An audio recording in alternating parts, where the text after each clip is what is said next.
Palabras Más, con Álvaro García. Doctor Luis Carlos Villegas, bienvenido a Palabras Más.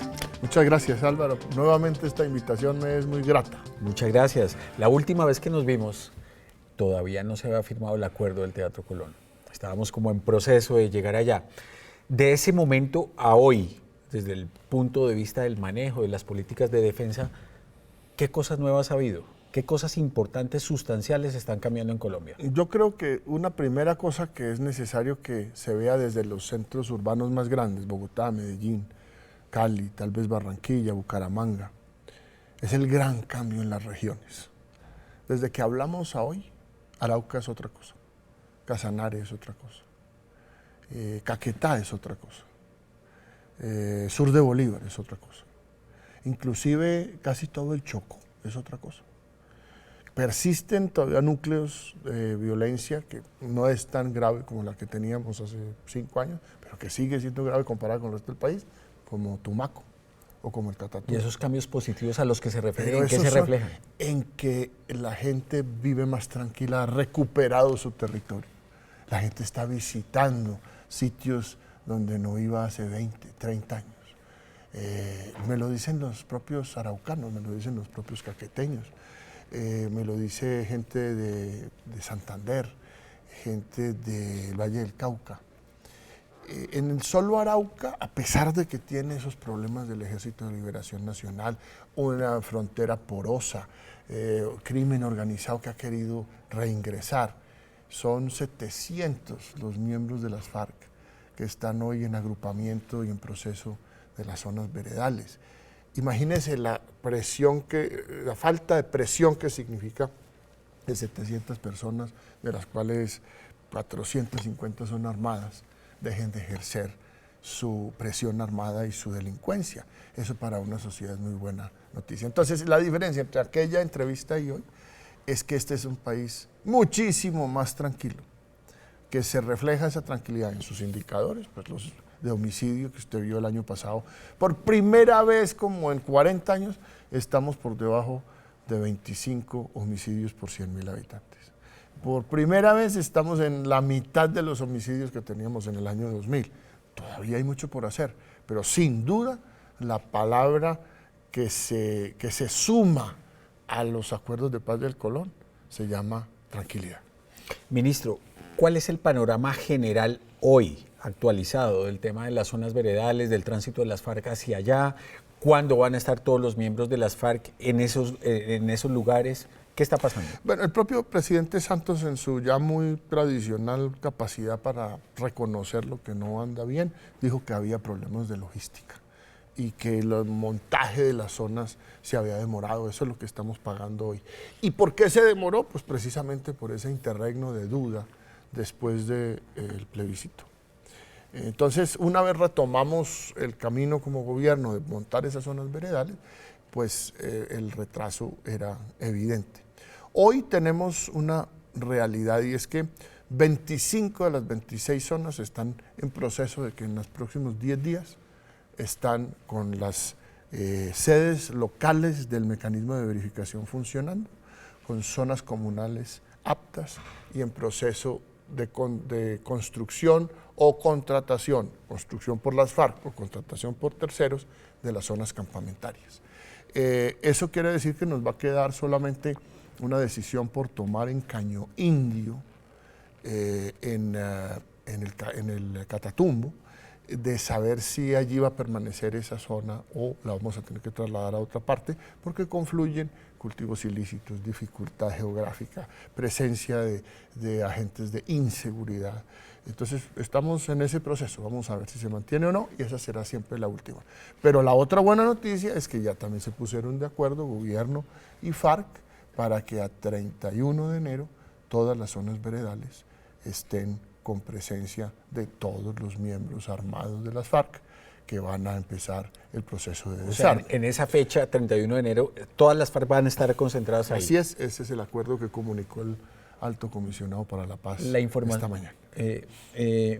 Ministro, la información que tiene usted sobre disidencias de las FARC En este momento, ¿cuál es? ¿Qué cantidad de guerrilleros o qué porcentaje de la organización en general estaría en disidencia? A usted le gusta, Álvaro, siempre mirar la retrospectiva. ¿Cómo era el debate cuando empezamos la negociación en Cuba?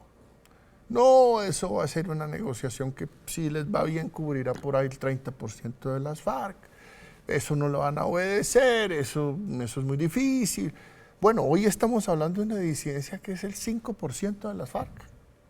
No es el 10, no es el 20, no es el 30, a lo que estábamos pensando que iba a suceder. Entonces, hoy hay disidencias, sin duda reconocidas por las propias FARC, enfrentadas indebidamente por las armas, por las propias FARC, inaceptable, pero que representan un núcleo relativamente pequeño. Eso no quiere decir que no sea peligroso, por supuesto que es peligroso. ¿Por qué? Porque está armado y porque ha tomado la decisión de estar en disidencia por cuenta del crimen organizado, por cuenta del narcotráfico, por cuenta, en algunos casos excepcionales, de la minería ilegal. De manera que hoy las disidencias de las FARC están en el suroriente del país, usan la ruta de Tumaco para exportar la cocaína. Ya les incautamos el primer cargamento de media tonelada. Media tonelada vale $15 millones, no es una suma menor, precios de las calles de Nueva York. Y estamos con toda la inteligencia pudiendo construir dónde son los sitios exactos. Eso caerán, tenga usted la certeza de que caerán. Pero déjeme aprovechar para decir una cosa sobre disidencias. Se ha especulado que es que entonces hay una zona gris, que jurídicamente uno no sabe cómo los van a perseguir, si es que todavía son de las FARC o que son... Mire, en cualquier caso, esa disidencia tiene hoy toda la capacidad jurídica del Estado para perseguirla con toda su fuerza. O como grupo que ya no pertenece a las FARC, porque las FARC dijeron que ya no era ese grupo de personas y quienes están con ellos, miembros de la organización, o como grupo armado, organizado, de suficiente peligrosidad para que se le persiga con toda la contundencia de estas directivas 15 y 16 y 3 de la Fiscalía, 15 y 16 del gobierno, del Ministerio de Defensa y 3 de la Fiscalía, de manera que esos no se escapan. Ministro, hace pocas horas, pocos días, hablando de las rebeliones y las masacres que se han dado en las cárceles brasileras, se habló de información que llegó a Brasil de que esos enfrentamientos en esas cárceles se estaban dando por la disputa de los proveedores de coca que vienen de México, algunos desde Colombia, y la propia policía colombiana informó que eran estas FARC disidentes las que estaban proveyendo de cocaína a esas organizaciones en Brasil. Esa información es totalmente cierta, es así. No puede haber otro grupo de las FARC distinto a ese 5% que usted mencionaba que puede estar todavía en ese negocio. Nuestros hermanos brasileños tienen un serio problema carcelario, serio problema. Si el de nosotros, el del hacinamiento, nos parece grave, allá es hacinamiento, pero al mismo tiempo una especie de cartelización de los presos que vienen del crimen organizado y con gran capacidad de actuar sobre la sociedad. Y ahí lo que hemos podido detectar de una cosa que se llama el PCC y otra que se llama la familia del Amazonas o de la Amazonia. Y bueno, son 3 grupos carcelarios de crimen organizado que han estado muy interesados en saber la disidencia de las FARC, cómo pudieran vincularlos a sus negocios de narcotráfico, a sus negocios de armas, poder usar las armas que tienen esas disidencias. Y estamos en ello. Hemos tenido contacto bilateral de inteligencia, pero vamos a tener una reunión de alto nivel antes de que termine este mes para intercambiar la información que tenemos a nivel de ministros de defensa y de cancillerías.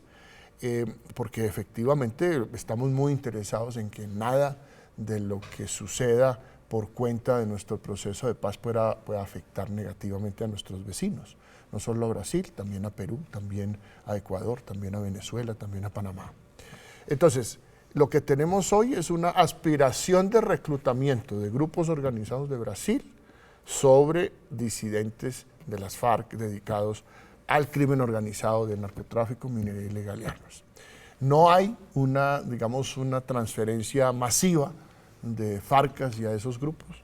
No hay una capacidad geográfica que sea, excesiva en el sentido de que pueda poner en peligro esa frontera o algo así. Pero sí son grupos que vamos a combatir, yo espero, combinadamente con una gran coordinación de gobierno. ¿Qué importancia le dio usted en particular al episodio de la celebración de fin de año de los observadores de la ONU con las FARC? No, menos del que realmente le dio, digamos, el conjunto de la prensa. Yo creo que está mal que unos policías que están dando seguridad, pues se pongan de parranda con quienes son los asegurados, sobre todo, no por el tema, digamos, formal o ese tema tan colombiano del chismorreo de si estaban bailando o no bolero. No, es porque es una organización armada que tiene todavía armas, donde los agentes del Estado tienen que estar lejos de esas personas en todo caso, y más cuando estamos en medio de un proceso donde la seguridad se la garantiza la propia fuerza pública. Entonces, la separación que se hizo de esos policías de sus cargos no fue por el bolero, fue por haber estado como garantes de su seguridad con gente armada que todavía está en la ilegalidad. Ministro, ¿cuál es su visión sobre el tema de los asesinatos de líderes de defensa de derechos humanos y de líderes comunales que se han denunciado de manera reiterada en los últimos meses? ¿Qué es lo que está pasando ahí? ¿Cuál es su visión de ese tema? Álvaro, yo creo que todo asesinato en Colombia debe tener trascendencia. Nosotros, por cuenta del conflicto, perdimos la sensibilidad en la piel sobre el homicidio. Y aquí no falta gente que dice, no, es que lo importante no es el homicidio, lo importante es que acabemos con el robo de los celulares.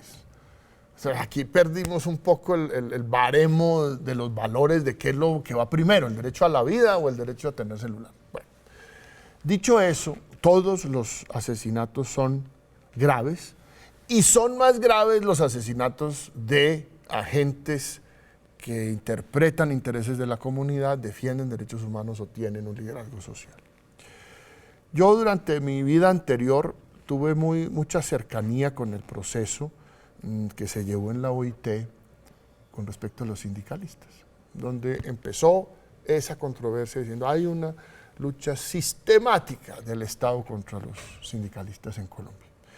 Y 20 años después la conclusión era que sí, que había sindicalistas que estaban siendo asesinados, pero que en Colombia la inseguridad en materia de homicidios hacía que se murieran no solo violentamente los sindicalistas, sino también los médicos y también los plomeros y también los estudiantes, en fin.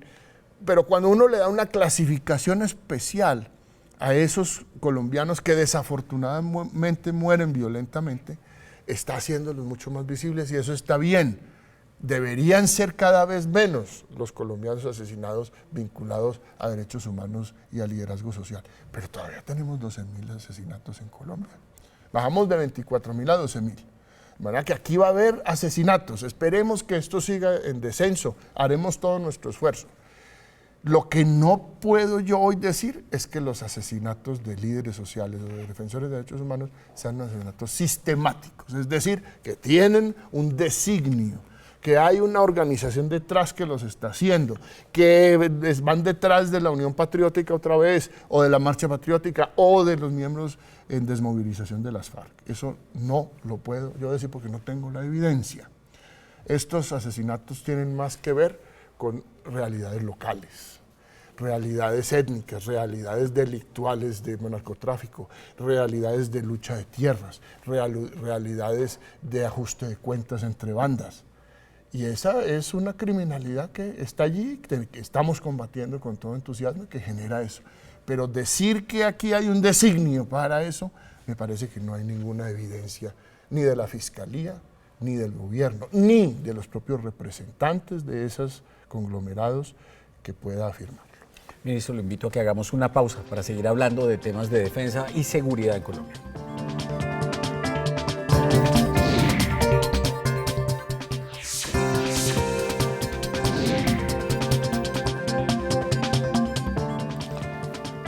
Señor ministro, ¿cómo reciben el gobierno colombiano y usted desde el Ministerio de Defensa los señalamientos de Human Rights Watch sobre la supuesta responsabilidad de altos oficiales colombianos en temas de falsos positivos, cuestionando su presencia en la cúpula o cuestionando el hecho de que hagan cursos para ascenso dentro de nuestras Fuerzas Armadas?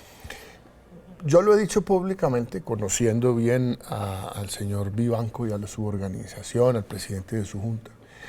El Human Rights Watch no es un obstáculo, ni mucho menos. Es un punto de referencia. Es lo que yo llamo la utopía de los derechos humanos. Esa organización lucha por lo máximo que la humanidad pueda hacer en materia de derechos. Dicho eso, aterrizar esa utopía a realidades como la nuestra, a una democracia como la nuestra, donde hay negociación entre los poderes públicos, negociación entre los partidos, negociación entre las instituciones, hace parte eso de la democracia, para lograr una paz que nos ha sido esquiva durante 52 años, justifica todo lo que hemos hecho. En tercer lugar, cuando se dice, es que hay muy pocos generales vinculados a los procesos. Es como decir, hay muy pocos antioqueños, o hay muy pocas señoras, o hay muy pocos estudiantes de arquitectura. No, eso es una discriminación. Uno no puede buscar culpables por el hecho de ser generales. Tienen que buscar culpables por haber sido actores de una conducta delictiva. Entonces, en esa es la discusión en la que estamos. No es por el hecho de usted ejercer el mando que tiene que ser responsable automáticamente de una conducta delictiva de otros o propia. Entonces, lo que hemos hecho en Colombia es ordenar esa responsabilidad del mando. El mando es responsable, pero no automáticamente. Tiene que haber dolo, tiene que haber participación en los hechos delictivos, tiene que haber falta de explicaciones sobre no haber podido evitarlo, tiene que haber complicidad en el sentido de que no denunciaron los hechos que son dolosos y delictivos. Entonces, ahí está la controversia. Yo creo que lo que se ha diseñado cumple con los estándares internacionales, porque lo que se ha diseñado no es un tribunal para juzgar militares, es un sistema especial transicional de justicia para lograr la paz, para lograr la reconciliación. Imaginemos aquí una Colombia dentro de 15 años donde todo lo que tiene que ver con la guerrilla está solucionado y algunas cosas o la mitad de las cosas que tienen que ver con la fuerza pública siguen en la justicia ordinaria con condenas de 40, 50 años. Eso no lleva a la reconciliación. ¿Y cómo va ese proceso? Lo que se ha hecho es construir esa reconciliación desde la justicia. ¿Y ese proceso de vinculación de miembros de la fuerza pública a este escenario, la Justicia Especial para la Paz, cómo va? Es una decisión personal, muy íntima, de acogerse o no. Y dice el acto legislativo que se está discutiendo, el hecho de usted acogerse a la justicia no implica reconocimiento de responsabilidad. Usted puede ir allá sosteniendo que es inocente. No es con reconocimiento. Usted va y cuenta su verdad. No necesariamente esa verdad es diciendo yo soy culpable. Usted puede decir mi verdad es que yo no soy culpable. Es la verdad lo que interesa y no tanto su culpabilidad o no, que será en el proceso probada o no y será definida su sanción o no por el juez. Entonces, eso va bien en el sentido de que yo cada vez siento más entusiasmo para usar esa justicia transicional. Es que la justicia transicional es beneficiosa por definición. Por definición. No es una justicia para hacer más gravosa la justicia ordinaria, es para hacerla menos gravosa. ¿Por qué? Porque se logra a través de ese menor gravamen judicial una reconciliación mejor, una tranquilidad institucional más fuerte, tanto para miembros de la fuerza pública como para excombatientes y miembros de las FARC. Es para ambos. Entonces el presidente está cumpliendo con esto una muy solemne promesa hecha a nuestras fuerzas. No voy a negociar la justicia de las Fuerzas Armadas en Cuba ni con las FARC, pero cuando allá se logre un acuerdo con las FARC, se diseñará unilateralmente una una institucionalidad y unos procesos para que se solucionen los problemas judiciales de la fuerza pública. Ministro, volviendo al tema ya operacional de todo este asunto de la desmovilización gradual de las FARC, ¿qué está pasando en las zonas donde ellos se están replegando? ¿Quiénes están tratando de llegar ahí? ¿Qué control se está ejerciendo sobre esas organizaciones y de qué tamaño son? A mí me sorprende siempre mucho que haya analistas, y no pocos, que dicen, no, pero es que esto sí cogió a las Fuerzas Armadas de sorpresa. El Plan Victoria, que es el sucesor del Plan Espada de Honor 5, o sea, hubo 4 anteriores, es precisamente el diseño de cómo estar de primeros en las zonas donde las FARC se van a agrupar y a desmovilizar y a desarmar, de primeros como presencia del Estado, es decir, la primera presencia del Estado es la de la fuerza pública. Y eso es lo que está pasando hoy en Santander, lo que está pasando en Antioquia, lo que está pasando en el Nariño, lo que está pasando en el Cauca. Tentaciones del Clan del Golfo de entrar, muchas. Connivencia del Clan del Golfo con el ELN, sin duda. Los pelusos, los famosos puntilleros que están a punto de desaparecer con ganas de volver a pelechar por cuenta de este abandono territorial y de influencia que ha hecho las FARC. Pero no lo han podido lograr. No lo han podido lograr. Y la prueba es que pudimos incautar 376 toneladas de cocaína el año pasado. Esa es cocaína que es del conflicto, pero sobre todo de quienes quieren entrar en las zonas donde las FARC se están retirando para el proceso de paz. De manera que nada, ahí sí habrá tentaciones, pero se encontrarán con la fuerza pública más poderosa de nuestra historia, con una inteligencia maravillosa, con presencia territorial en todas partes, capacidades de movilidad como nunca antes. De manera que no, ahí intentos todos, pero yo creo que no podemos todavía documentar la primera zona que hayamos perdido por cuenta de que las FARC se han ido. Ministro, expectativas que tiene usted sobre el inicio, el reinicio de la fase pública de los diálogos con el ELN en el impacto positivo que pueda tener en todo este escenario de seguridad en Colombia. Pues yo creo que la noticia que dio ayer el presidente es muy buena. Es una noticia que debe llenarnos más bien de esperanza y de optimismo. Es que por fin hay un acuerdo para que el 8 de febrero arranquemos la fase pública de las negociaciones y conversaciones con el ELN. Y que se cumplan las condiciones de liberar los secuestrados, de no atentar contra la infraestructura, y que hagamos de esa conversación realmente el fin de esa otra confrontación con el Ejército de Liberación Nacional. Va a ser difícil, yo lo he dicho desde el principio, es un grupo distinto, más federado, más arrogante intelectualmente, con una autoestima bastante alta, con mucha peligrosidad desde el punto de vista de no respeto de casi ninguna frontera en temas terroristas, pero que tiene que entender por su modernidad, porque son modernos en materia de su pensamiento político, que no hay camino para la lucha armada en el mundo. Eso se acabó, y más en América Latina. No podemos quedar pues que el ELN es el único representante de la lucha armada hoy en América Latina. Eso es el papel más intrascendente que yo pudiera ver. Por eso el papel del ELN está en la política, que es una ventana que está abierta, que no está abierta permanentemente, pero que creo que con este acuerdo empezamos por fin una fase pública que ojalá nos lleve a un acuerdo de paz. Ministro, para terminar, en las últimas horas registramos en los medios de comunicación nacionales e internacionales unas imágenes del presidente Maduro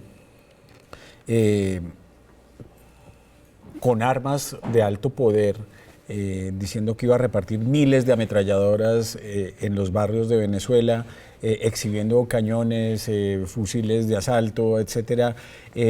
Este tipo de cosas que pasan en nuestros países vecinos, que en el caso de Venezuela pues está pasando por un escenario de inestabilidad muy grande. ¿Cómo lo registran ustedes? ¿Les dan importancia? ¿No les dan importancia? Mire, yo ruego todas las mañanas por la estabilidad de Venezuela. la estabilidad de Venezuela es una buena noticia para nosotros. Y todas las noticias de Venezuela tienen influencia sobre nosotros. Las buenas para bien y las malas para mal. Entonces, ojalá Venezuela sea un país estable, porque es un país rico, porque es un país que tiene 2.300, 2.200 y pico kilómetros de frontera con nosotros, porque nuestra idiosincrasia es la misma, nuestros pueblos son los mismos, porque unas veces nos hemos ido para allá porque estaba difícil la cosa aquí y otras veces se han venido para acá porque la cosa estaba difícil allá. Entonces, nada, esa es una sola realidad. Pero yo creo que mi contribución más importante a la buena relación con Venezuela es no opinar sobre esos temas del presidente Maduro. Yo lo único que puedo decir es que nosotros tenemos una fuerza pública capaz de responder por nuestra integridad territorial y nuestra soberanía y esperamos tener las mejores relaciones con nuestros vecinos. Ministro, muchas gracias por haber aceptado esta invitación. Como siempre fue un placer tenerlo aquí y haber actualizado este panorama de la seguridad en Colombia, el tema del proceso de paz, de la seguridad ciudadana, de la seguridad en nuestras fronteras. Pero pues, tengo 30 segundos. Claro que sí, mire, señor. Una cosa que usted me la va a entender muy bien y yo estoy seguro que los televidentes. Tenemos que salir de este pesimismo en el que estamos. Pongámonos a mirar bien cómo está Colombia. Por ejemplo, en lo económico, que ha sido otra de mis obsesiones anteriores. La macroeconomía en orden, inflación bajando, tasas de interés bajando, tasa de cambio estable, unas reservas internacionales como nunca antes, exportaciones menores otra vez creciendo, precio del petróleo otra vez al alza, precio del carbón otra vez al alza, café en bonanza, productos básicos como el azúcar o el cacao en bonanza, paneleros que estaban quebrados hace 2 años en bonanza. Una industria que por fin está creciendo, unas finanzas públicas después de la reforma tributaria en orden, calificadoras del exterior diciendo lo hicieron muy bien. Y eso no se traduce en un ánimo que sumadas esas cifras y esas realidades al proceso de paz nos debían tener hoy en euforia nacional. ¿Y por qué no pasa? Porque yo creo que aquí hay una ruptura de la política con esa realidad positiva. La política en Colombia resolvió no funcionar sino con base en malas noticias. Aquí las buenas noticias se rechazan por la política. Y yo creo que la política tiene sobre todo que volver al camino de darle a los ciudadanos esperanza. Y si algo tiene en Colombia en esta realidad actual, es elementos para darle a los colombianos esperanza. Bueno, ministro, muchas gracias. Nos quedamos con esa reflexión esta noche. Gracias de nuevo por haber aceptado la invitación. A usted muchas gracias.